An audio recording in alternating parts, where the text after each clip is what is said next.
رکھتے ہیں، ہم دوسروں کا پوچھتے ہیں، ہمیں دوسروں کی فکر ہے۔ آپ نے دوسروں کی قبر میں جانا ہے، آپ اپنی قبر کی فکر کریں۔ ہمیں حالانکہ سیدنا فاروق اعظم کو پوچھنے کا حق بھی رکھتے تھے، امیر المومنین ہیں، پوچھ سکتے تھے، حق رکھتے ہیں پوچھنے کا، لیکن اس کے باوجود نہیں پوچھ رہے کہ جس بات کو حضور نے راز رکھا ہے اس کو راز ہی رہنے دیں۔ ان کا نہیں پوچھا کہ منافق کون کون ہے، اپنا پوچھا بس حذیفہ مجھے اتنا بتاؤ میرا کہیں ان میں نام تو نہیں ہے؟ انہوں نے کہا امیر المومنین آپ کا نام نہیں ہے، الحمدللہ کہہ کے وہیں سے آگے چل پڑے۔ صحابہ اکرام اتنا ڈرتے تھے، آج میں اور آپ ہم نے تو کبھی سوچا بھی نہیں ہے، میرے محترم سامعین کبھی سوچا بھی نہیں ہے۔ اور میں اکثر کہا کرتا ہوں اپنے بیانوں میں کہ چونکہ ڈپلومیسی کا دور ہے، کہیں بھولے سے بھی اللہ اس کے رسول کے ساتھ منافقت نہ کرنا۔ مجرم کو قیامت کے دن معافی مل جائے گی لیکن منافق کو معافی نہیں ملے گی، مشرک کو معافی نہیں ملے گی، منافق کو معافی نہیں ملے گی۔ اللہ اس کے رسول سے مخلص رہنا، باقی بحیثیت انسان بتقاضۂ بشریت گناہ ہو جائے خطا ہو جائے کوئی بات نہیں، اس کی شان رحمت سے امید ہے کہ حق تعالیٰ اپنی شان رحمت سے ہمارے گناہوں کو معاف فرما دیں گے، لیکن یاد رکھنا منافق کو معافی نہیں ملے گی۔ قرآن پاک میں سورہ منافقون اللہ نے نازل کر کے مہر لگا دی، حالانکہ وہ حضور کے پیچھے نمازیں پڑھتے تھے، جہاد میں بھی جاتے تھے، صدقہ خیرات بھی کرتے تھے، لیکن تھے منافق۔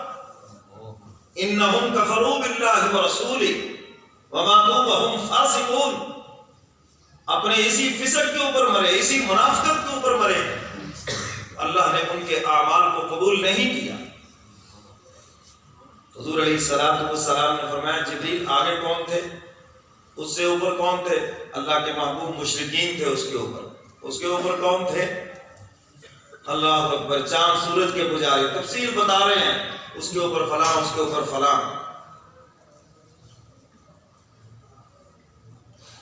اور جب سب سے اوپر آخری درجے کی باری آئی یعنی 7ویں طبقے کی تو خاموش ہو گئے۔ حضور نے پوچھا جبریل یہاں کون ہے، یہاں کیوں نہیں بولتے؟ عرض کیا اللہ کے محبوب یہاں آپ کی امت کے گناہگار ہیں۔ بس حضور علیہ السلام نے جب یہ سنا تو آپ پر ایک عجیب سی کیفیت طاری ہو گئی۔ ایک تو اس حدیث مبارکہ میں یہ بات بتا دی کہ سب سے ہلکا عذاب جو گناہگاروں کو ہوگا وہ امت محمدیہ کے گناہگاروں کو ہوگا، مگر ہم بھائی اس کو بھی برداشت نہیں کر سکتے۔ کہیں بھولے سے بھی یہ نہ کہہ دینا۔ ایک اللہ والے نے بڑی خوبصورت بات کہی، فرمایا دنیا کی آگ کے اوپر اپنا ہاتھ رکھ کے دیکھ لینا، اس کو برداشت کر سکتے ہو؟ یہ 70 مرتبہ دھو کر آئی ہے اور وہ جہنم کی آگ اس سے 70 گنا زیادہ گرم ہے۔ جب ہم دنیا کی آگ کو برداشت نہیں کر سکتے تو جہنم کی آگ کو کیسے برداشت کر سکتے ہیں؟ حضور علیہ السلام گوشہ نشین ہو گئے، سیدنا جبریل امین تو چلے گئے اور حضور علیہ السلام کسی سے گفتگو نہیں فرماتے، بس مسجد میں آئے، نماز پڑھائی اور تشریف لے گئے۔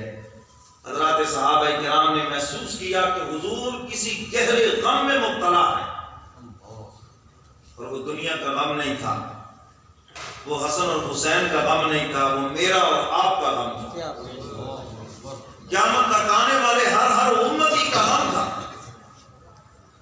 اما عائشہ صدیقہ رضی اللہ تعالیٰ عنہ فرماتی ہیں ان دنوں میں کئی مرتبہ حضور کے سامنے کھانا رکھا، لقمہ توڑا اور وہیں رکھ دیا، فرمایا عائشہ دل نہیں کرتا۔ سیدنا صدیق اکبر رضی اللہ تعالیٰ عنہ نے خدمت میں آنے کی اجازت چاہی، اجازت نہیں دی۔ فاروق اعظم نے اجازت چاہی، اجازت نہ ملی۔ دیگر صحابہ کرام نے، سیدنا عثمان غنی، سیدنا علی مرتضیٰ اجازت چاہی، اجازت نہ ملی۔ تو سیدنا علی مرتضیٰ رضی اللہ تعالیٰ عنہ نے سیدہ فاطمہ الزہرا سے جا کے کہا حضور کسی گہرے غم میں مبتلا ہے اور ہمیں بڑی اس کی تشویش ہے، اور حضرات صحابہ کرام بھی بڑے پریشان ہیں، یا نثار وہ بڑے پریشان ہیں کہ حضور کو کیا غم ہے؟ آپ حکم فرمائیں، ہماری جانیں حاضر ہیں، ہمارا مال حاضر ہے، آپ حکم فرمائیں جو بھی پریشانی ہے۔ سیدہ فاطمہ الزہرا حضور کی لاڈلی بیٹی ہیں، حضور کی خدمت میں آئے اور آ کے عرض کیا اللہ کے محبوب آپ کو کس چیز کا غم ہے؟ آپ کے سینے سے جو ایک جلنے کی کیفیت سی پیدا ہو گئی ہے، کیا غم ہے آپ کو؟ حضور علیہ السلام نے فرمایا فاطمہ بیٹی مجھے جبریل امین خبر دے گئے ہیں کہ میری امت کا ایک طبقہ گناہگار جہنم کے اندر جائے گا، یہ غم مجھے کھائے جا رہا ہے اور اس وقت تک میرا غم ہلکا نہیں ہوگا جب تک اللہ میری امت کے بارے میں کوئی فیصلہ نہ فرما دے۔ نبی کی اپنے سے محبت دیکھو اور اپنا حال دیکھو۔ وہ جس نے ہماری محبت میں اپنا آرام چھوڑ دیا، ہماری محبت میں جس نے مکے کے چوک پہ کھڑے ہو کر پتھر کھائے ہیں، ہماری محبت میں جس نے اپنے جسم اطہر کو خون سے شرابور کیا ہے، ہماری محبت میں جس کی بیٹیوں کو طلاق دی گئی، ہماری محبت کے اندر جس نے اتنی تکلیفیں برداشت کی اور اپنا کھانا تک بھول گئے اور خدا کے دربار کے اندر کھڑے ہو کر امت کے لیے رو رہے ہیں کہ دیکھنے والوں کو حضور کے اوپر ترس آتا ہے۔ اور اماں جان فرماتی ہیں ایک رات تو پھر حضور نے خدا کے دربار میں رونے کی انتہا کر دی، فرمایا رات تو ختم ہونے پہ آ گئی مگر حضور کے آنسو ختم ہونے پر نہ آئے، اور پاؤں مبارک سوج گئے۔ اور قرآن کریم کی یہ آیت حضور نفلوں میں بار بار پڑھتے چلے جا رہے ہیں، جیسے ہم وظیفہ پڑھتے ہیں ایسے بار بار پڑھتے چلے جا رہے ہیں۔ نفلوں میں کسی بھی آیت کا تکرار جائز ہے۔ فرمایا ان تعذبهم فإنهم عبادك، سبحان اللہ، ان تعذبهم فإنهم عبادك، ماشاء اللہ، وَإِن تَغْفِرْ لَهُمْ فَإِنَّكَ أَنْتَ الْعَزِيزُ الْحَكِيمُ۔ اے الہ العالمین، اگر ان کو ان کے گناہوں پر عذاب دینے پہ آ جائے، یہ تیرے بندے ہیں تو اسے پوچھنے والا کون ہے؟ اے الہ العالمین، وَإِن تَغْفِرْ لَهُمْ، اور اگر اپنے محبوب کے آنسوؤں کی طرف دیکھ کر انہیں معاف کر دے تو تب بھی تو اسے پوچھنے والا کوئی نہیں۔